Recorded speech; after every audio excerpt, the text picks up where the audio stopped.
Hello, welcome to the very first episode of Teaching Tech Tips at Timber Creek. So, what we're going to be doing today is we're going to be looking at how we can use our Google Docs from last year and then throw them into Canvas.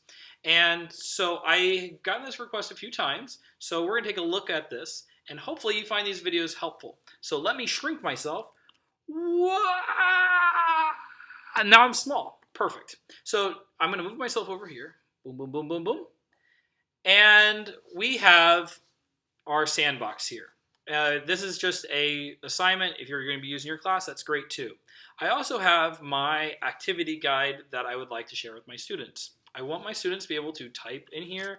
I want them to be able to develop their protocol, what they actually want to do in class. Now, this is going to be completely different for you. I don't expect you to use my lesson at all. In fact, this isn't even my lesson. I end up borrowing it from code.org. So anyway, what we're going to be going in here is we're going to go into our Canvas, and we're going to be creating a brand new assignment. So I'm going to create assignment here, just like we have been in the other ones, and I'm going to give this a name. So I'm going to call this one Teaching Tech Tips video 1, just so I know what type of video this goes here. So I'm going to give out my instructions to my students. Things to do. Boom. Once I have my directions and however there, some of my assignments I have the directions inside the activity guide, so I don't really do much here. Maybe I'll just read the activity guide as my direction, and I can still do my sign points, put it however I would like to do that here.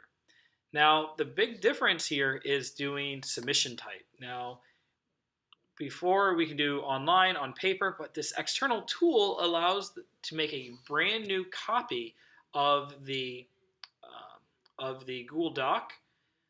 It makes a brand new copy of the Google Doc for every single student, so they can just fill it out and turn it in for you. So you have to click this Find button here, and you're going to scroll down until you see Google Docs Cloud Assignment. Click that button here, and on the very first time you're going to do it, it's going to ask you to authorize. So you're going to have to log into your OCPS account.